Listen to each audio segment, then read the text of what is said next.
A manera de recordatorio, establecer que esta cátedra pretende ser un instrumento académico, como mencionaba el licenciado Reyes, que lo que pretende es que los mejores académicos y expertos de la Comisión Internacional contra la Impunidad, del Ministerio Público, de entidades públicas privadas, representantes de la sociedad civil se acerquen y aporten para precisamente dilucidar algunos componentes fundamentales en las temáticas de paz, seguridad, justicia y derechos humanos. Y como estamos abordando un tema académico, me voy a permitir hacer acotación que está presente precisamente el presidente de la Junta Directiva del Colegio de Abogados y Notarios de Guatemala, el doctor Luis Fernando Ruiz Ramírez. Bienvenido, doctor. Y de igual manera, el director de la unidad académica del distinguido Colegio de Abogados y Notarios de Guatemala, el maestro Freddy Ramón Sánchez Gaitán. Hay muchas personalidades en cuenta, el vocero de la Corte de Constitucionalidad, bienvenido, y el señor diputado Giordano también. Algunos nombres se me escapan, pero bienvenidos a todos. Inicio entonces en este momento el debate y lanzando fundamentalmente una pregunta sobre el tema de seguridad. Señor comisionado, ¿qué considera usted que debe observarse en los correccionales para la atención de los jóvenes? En el entendido que debemos ser respetuosos del principio de legalidad que usted mencionaba y también respetuosos de los derechos humanos. Somos, como el Estado de Guatemala, parte de muchas organizaciones y convenios en materia de derechos humanos. ¿Cuál es su criterio respecto al aporte de esta cátedra de los últimos eventos sociales que se han producido en los correccionales Las Gaviotas?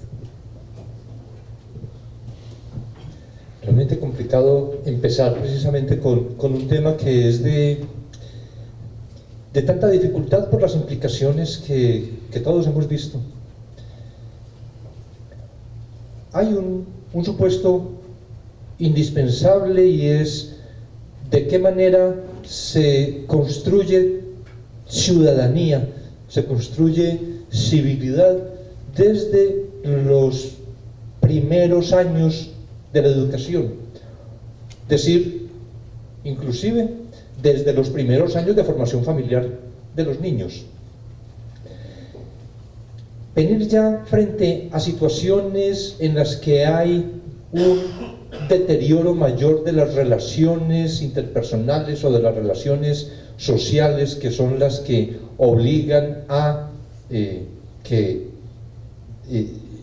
operen centros de esta naturaleza, es llegar casi en la mitad de un proceso de deterioro que naturalmente siempre está la confianza, la esperanza, la posibilidad de reconducir cuando existen desvíos de esa naturaleza, pero que requieren programas muy bien diseñados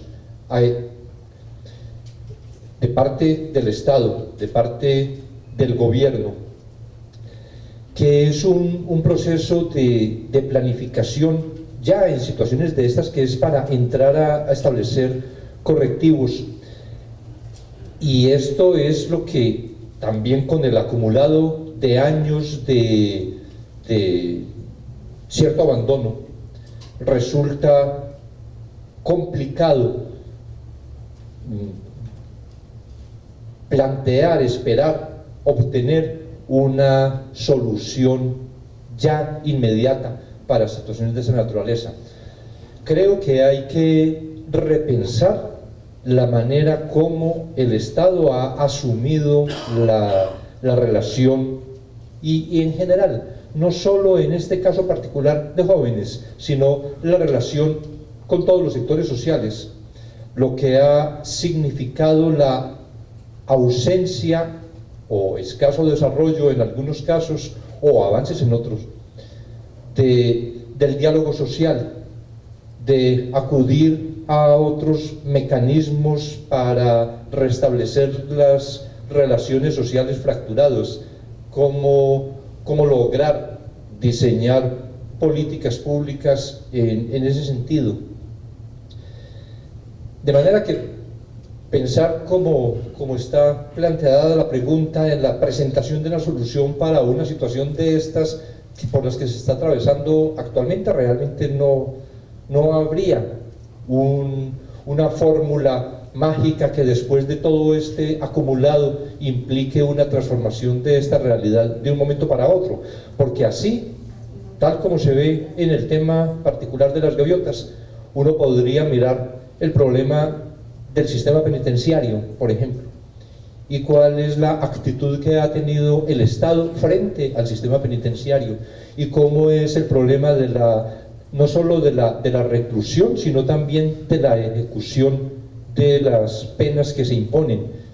Es decir, es un tema de tanta complejidad que yo creo que requiere análisis muy detallados y en un espacio tal vez mucho más amplio. Gracias, comisionado. Abro entonces el espacio para ustedes para que dirijan preguntas a nuestros panelistas. Si me ayudan con el micrófono, por favor. Licenciado Dunbar Harris, por favor, una pregunta.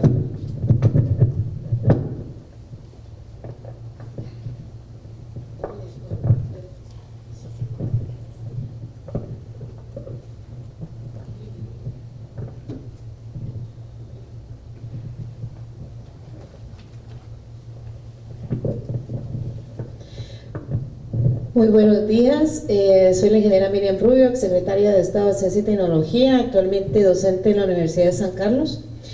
La verdad que estoy muy contenta y complacida de poder estar acá.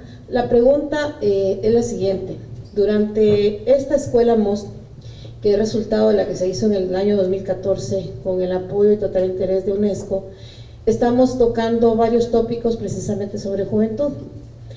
El tema de la inclusión para la prevención de la violencia en la juventud, ¿considera usted, comisionado Velázquez, que es importante el que tengamos acceso a la información a través del uso de la conectividad y ancho de banda en el país, formulando proyectos de educación desde edades tempranas a través de centros comunitarios digitales que permitirían accesibilidad a toda la ciudadanía y obviamente también formación en los jóvenes como futuros líderes de Guatemala? Gracias. Yo creo que la pregunta contiene de una vez la respuesta y bastaría decir sí. Esa es una herramienta de gran utilidad sobre lo que se debe actuar y además actuar pronto. No habría otra respuesta que confirmar lo que usted ha dicho. Una pregunta por allá, participante. Buenos días. Con relación a lo que se tocó el tema sobre la reforma a la Constitución en el tema del sector justicia, como guatemaltecos sabemos que el tema de modificar la Constitución es un tema muy sensible para nosotros los guatemaltecos, ¿verdad?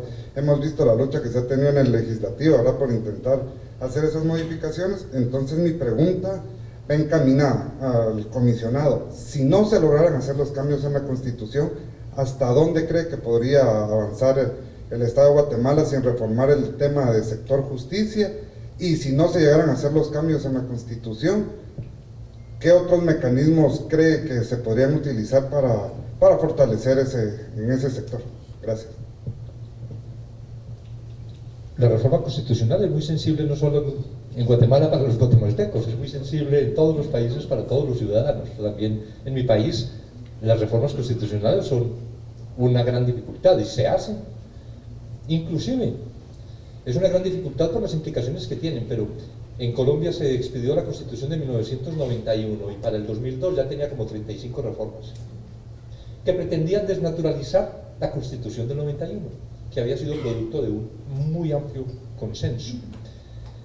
Pero, ¿cuál es el problema de las implicaciones? Lo que pasa es que uno tendría que definir cuál es la situación actual, cuál fue la situación que vivió Guatemala en el 2014 para la conformación de sus máximos órganos de justicia, de las Cortes Suprema de Justicia y de Apelaciones.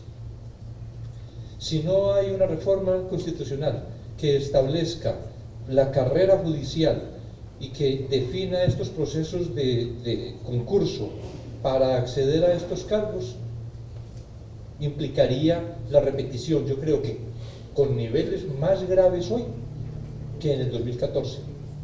¿Y por qué con niveles más graves hoy? porque es que en el 2014 todavía se pensaba que se podía vivir tranquilamente en el reino de la impunidad. Como eso se ha demostrado que es posible que no, después del 2015, ahora hay un mayor interés por evitar riesgos, un mayor interés desde sectores de la criminalidad, indudablemente, por evitar riesgos. Y para no correr riesgos, lo mejor es tener capacidad de incidencia en comisiones de postulación para que la selección sea como en ocasiones anteriores. Y es el mismo tema con Fiscal General de la República. Fiscal General es postulado el candidato por una comisión de postulación que está integrada por 14 miembros, que son 11 decanos de facultades de Derecho, el presidente del Colegio de Abogados, el presidente del Tribunal de Honor, el presidente de la Corte Suprema de Justicia, y esas 14 personas elaboran una lista de 6 que le presentan al presidente de la República y el presidente designa uno de los 6. Creo que en las condiciones actuales esa comisión puede ser altamente vulnerable precisamente por el alto interés que hoy ha adquirido la persona que ocupe el cargo de Fiscal General de la República. Y esto tiene también en la reforma constitucional una propuesta. Entonces, ¿qué pasa si no se aprueba la reforma? Pues seguimos con esos procesos de selección como los que se vivieron en el año 2014.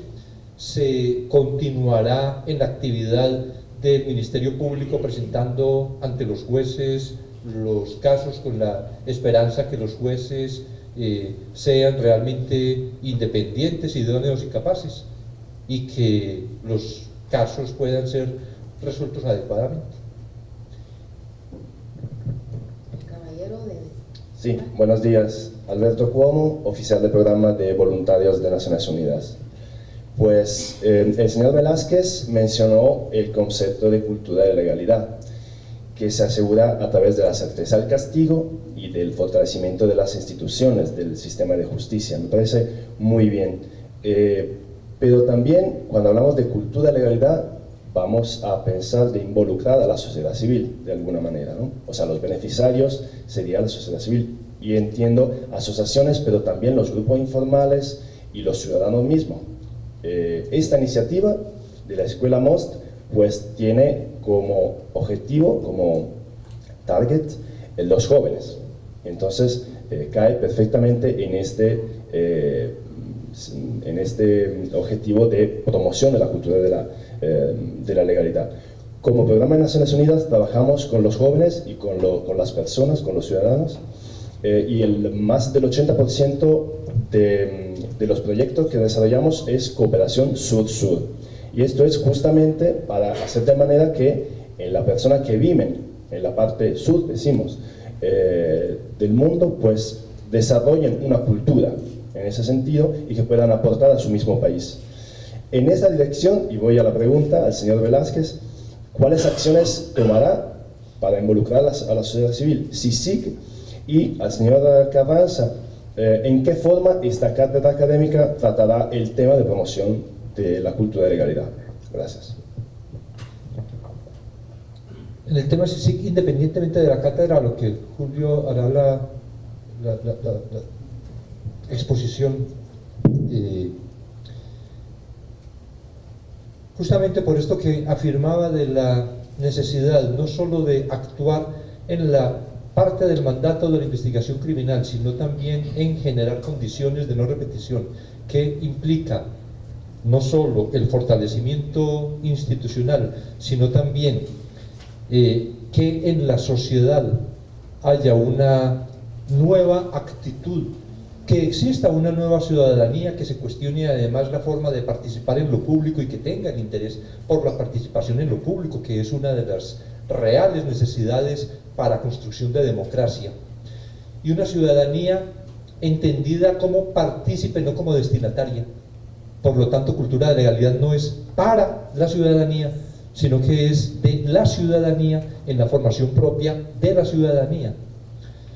Nosotros estamos en dos aspectos, pero en este específico de cultura de legalidad, estamos en un proceso, creo que es precisamente mañana, que vamos a presentar con el Ministerio de Gobernación, el Ministerio de Educación.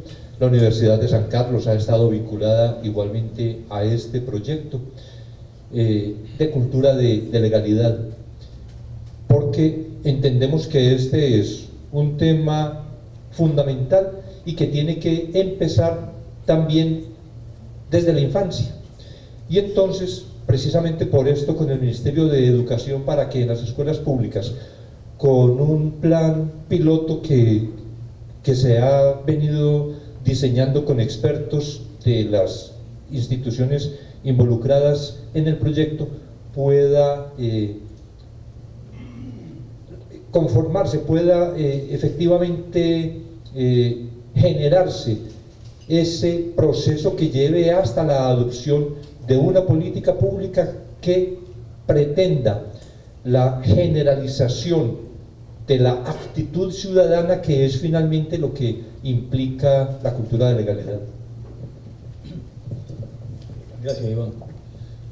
Esta es una pregunta muy importante y voy a complementar lo que corresponde al tema de la cátedra y el trabajo nuestro, lo que planteaba como interrogante. Tiene que ver con la consolidación de una cultura de la legalidad.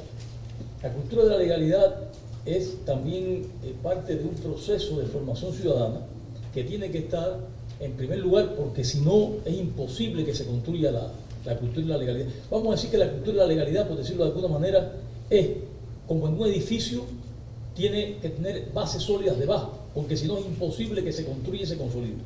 Y las bases sólidas es el avanzar en la educación ciudadana y en la educación de valores éticos. O sea, la cultura de la legalidad corresponde con una formación que ve en la ética un componente fundamental para el desarrollo de las relaciones sociales y de las relaciones humanas. Porque si no se establece sobre esa base, en realidad lo que se hace es manipular en función de determinados intereses lo que se puede presentar como determinada cultura de la legalidad.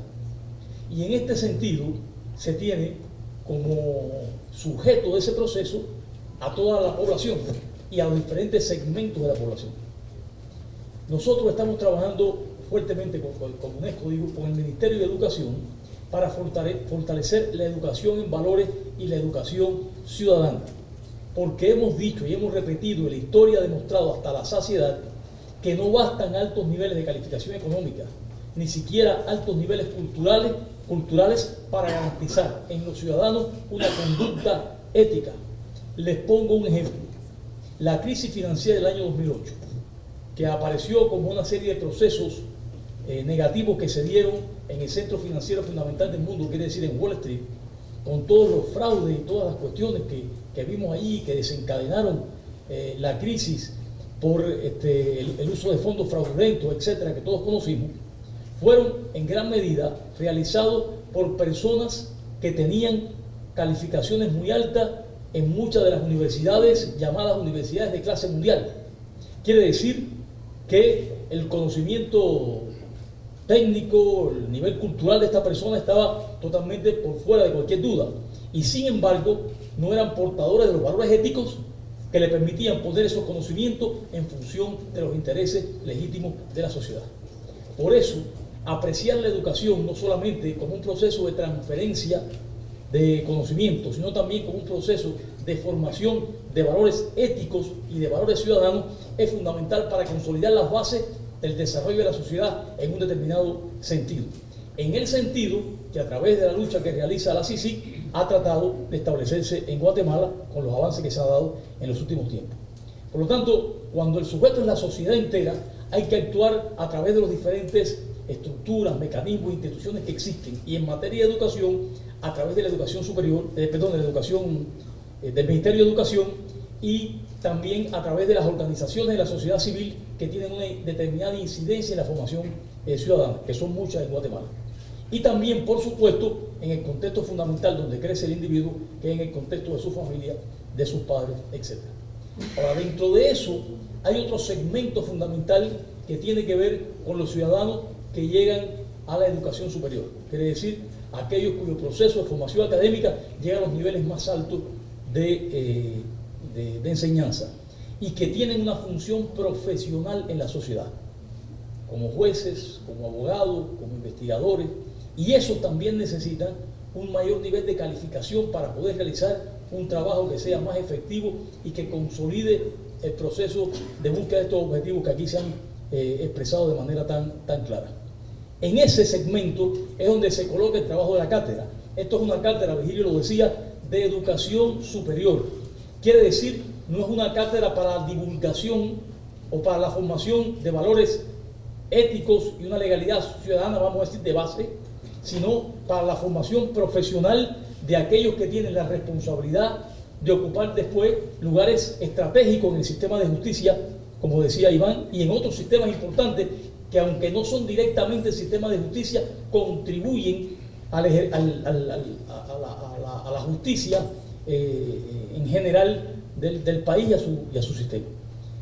Es ahí donde esta cátedra específica se coloca. Por eso yo decía que hay que entenderla como una contribución de una concepción mucho más integral, donde sí, en esa concepción integral, estamos observando a la sociedad en su conjunto. Por eso el trabajo que hacemos es un trabajo que trata de hacer de aproximación integral, de aproximación completa a los diferentes problemas y causas de los problemas que existen en Guatemala. Yo aprovecho aquí que está Iván presente para decir algo que he dicho mucho incluso en las reuniones que tenemos en Naciones Unidas. Es muy importante, es fundamental y es esencial fortalecer el sistema de justicia. Pero el sistema de justicia forma parte de un flujo social mayor, donde están los problemas que le manda, vamos a decir, el input al sistema de justicia como consecuencia de los actos, las ilegalidades, resultado de la exclusión y los problemas que sabemos que existen en Guatemala. Y después hay otro lugar en ese flujo, también al cual se referían, que es el sistema penitenciario, donde sale como output una parte de lo que procesa el sistema de justicia. No se hace nada si conseguimos saltos importantes en el sistema de justicia y sin embargo no actuamos también sobre las causas de la dinámica social que generan los problemas que el sistema de justicia tiene que tratar. Y tampoco si el sistema de justicia, digamos que procesa bien, que realiza bien la función que tiene que realizar, y después vamos a un sistema penitenciario que no cumple la función reeducadora o de reinserción o de sanción de la manera adecuada que debe cumplir. Como ha dicho Iván, son procesos largos y complejos, cuyas respuestas no son fáciles, pero al menos tenemos que plantearnos bien el problema y entender que tiene que haber una aproximación integral. Tenemos que fortalecer el sistema de justicia, para lo cual se está trabajando tanto, y tenemos que trabajar sobre las causas que generan los problemas sociales en Guatemala, Guatemala es un país que tiene 60% de nutrición infantil crónica. Se está comprometiendo el futuro de una generación entera. Son personas que si logran sobrevivir van a llegar con capacidades disminuidas a una sociedad que lamentablemente, no digo la guatemalteca, sino la mundial, es cada vez más competitiva. Guatemala tiene más del 50% de pobreza. Hay problemas serios de seguridad, está la incidencia del crimen organizado. Yo digo que cuando un niño nace en Guatemala lo que tiene enfrente es una carrera de obstáculos. Primero, si nace, porque hay alto nivel de pérdida de parto, etc. Después, si logra superar la desnutrición crónica. Después, digo los niños que nacen, obviamente los sectores pobres del país, ¿no? Después, si no los recluta una mara. Después, si logra un lugar en la escuela. Quiere decir, si salta todo eso, al final lo que sale es un campeón olímpico, por la cantidad de obstáculos que tiene que ir venciendo, de desafíos sociales, en la realidad que se le presenta una vez que ve la luz del día, porque nace de su madre, ¿no? Entonces, si no se plantean procesos que permitan transformar eso y darle garantías al individuo de desarrollo, garantías de formación, garantías de una vida próspera y digna, obviamente se van a generar problemas que después tiene que recibir como parte de lo que debe solucionar un sistema de justicia que además, como sabemos, como consecuencia de la inmensa cantidad de casos, está totalmente saturado. Yo leí una entrevista que le hicieron a Iván en el periódico El País, esta mañana la leía, donde hablaba de la necesidad de fortalecer el sistema de justicia porque la cantidad de casos que recibe no hay capacidad para poder procesarlo. Hablaba como de 30 años para poder atender la inmensa cantidad de casos que se van acumulando y acumulando y acumulando y acumulando. en la medida, obviamente, que estas causas de los problemas también vayan disminuyendo, lo que recibe el sector de justicia es una cantidad de casos inferior a la que hoy día tiene necesariamente que enfrentar. Quiere decir que el problema es complejo y este tipo de cosas, desde el punto de vista de la academia, del pensamiento, de las ciencias sociales, de la investigación científica, es lo que se van a dirimir para buscar respuestas más adecuadas en un espacio como la cátedra que estamos creando hoy día. Gracias, doctor. Para cerrar este panel voy a dar intervención a 3 caballeros, si son tan amables, señor. Muchas gracias, muy buenos días, felicitaciones a los panelistas. Mi nombre es Julio César Díaz Argueta, asesor de asuntos académicos del rector de la USAC.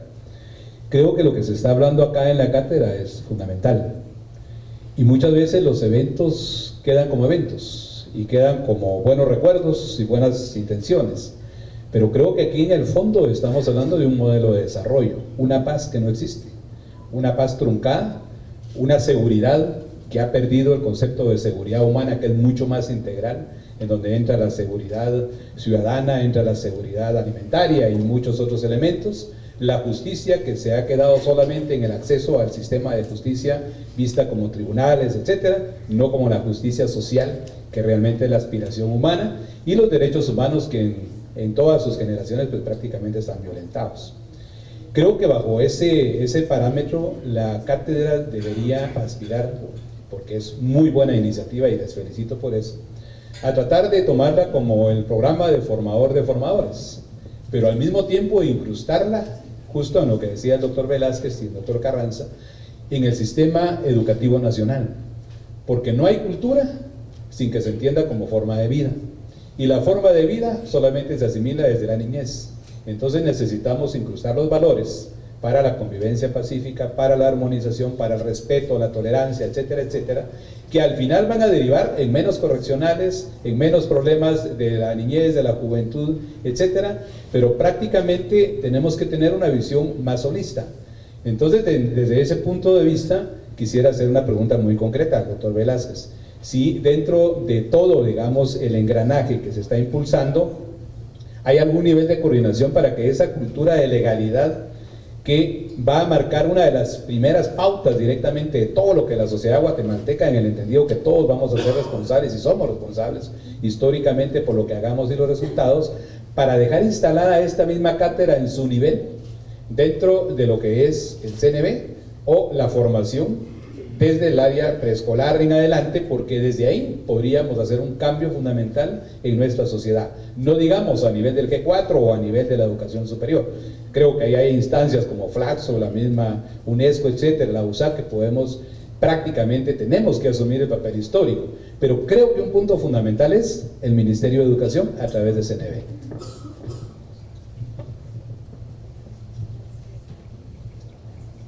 Las consideraciones que expresó Julio hace un momento, las mismas que usted comparte. Naturalmente, cuando la justicia tiene que operar, es porque la justicia penal tiene que operar, es porque algo no funcionó bien. Y lo que hay que actuar es sobre eso otro que no funcionó bien. El problema es que desde nuestra competencia, desde nuestro mandato, solo podemos referirnos a la justicia penal o a la administración de justicia, y no podemos hacer otras referencias. Si bastante se cuestiona nuestras afirmaciones relacionadas con la justicia como una injerencia extranjera, ¿cómo será hablar de esos otros graves problemas que tiene el país? Por eso yo me abstengo, pero sí lo resumo y siempre lo he expresado en una frase: la lucha contra la corrupción no es un fin en sí mismo. La lucha contra la corrupción es la lucha por la vida digna. Y la vida digna fue todo lo que dijo Julio Carranza ahora. Entonces no es que separemos, sino que este es un componente naturalmente que tiene que funcionar. Y que está también ya en exactamente respecto de la pregunta, como Julio lo separó. Esta cátedra no es para la formación en valores precisamente, es decir, no es para los que deberían ser los estadios iniciales de la formación del ciudadano. Para esos estadios iniciales es el Ministerio de Educación, la educación pública, las políticas pública respecto de la educación, de la formación en valores. Nuestra participación con el Ministerio de Educación y el Ministerio de Gobernación para este proyecto de cultura de legalidad apunta fundamentalmente a eso, desde la formación de los niños. Entonces creo que en esa medida también es un complemento, no es extraño, no es ajeno a lo que pudiéramos contribuir en un nivel mucho más amplio en esta cátedra que con UNESCO y Flaxo se va a desarrollar. Muchas gracias, me disculpo con los dos caballeros. Si fueran tan amables de abordar a nuestros panelistas al final, porque si no el doctor Julio Carranza, igual el oficial del programa, me van a llamar la atención, de manera que a manera de reflexión podemos hacer un cierre de esta cátedra. Es importante resaltar que la cátedra únicamente es un instrumento académico, pero debe ser viable, así que invitarles desde su espacio de incidencia y participación a apoyar a las juventudes. La violencia es un elemento que impide la autorrealización humana y eso va íntimamente relacionado con la falta de acceso a la justicia, con la violación de derechos humanos, con las lesiones que se han dado en el medio ambiente, en el desarrollo rural. Por ello, las ciencias sociales y desde la academia deben surgir espacios importantes de reflexión, pero también de toma de decisiones. De manera que aquí se encuentran funcionarios públicos, que aquí lo veo, son ustedes los encargados de llevar a luz esas políticas públicas, observando siempre que nuestra población es joven y que lamentablemente en nuestro estado, en nuestro país, estamos dejando a la juventud con grandes desastres, desde la corrupción, la impunidad, la desigualdad y la discriminación. Agradezco a todos profundamente la participación y solicito también un aplauso a los panelistas. Buen día a todos.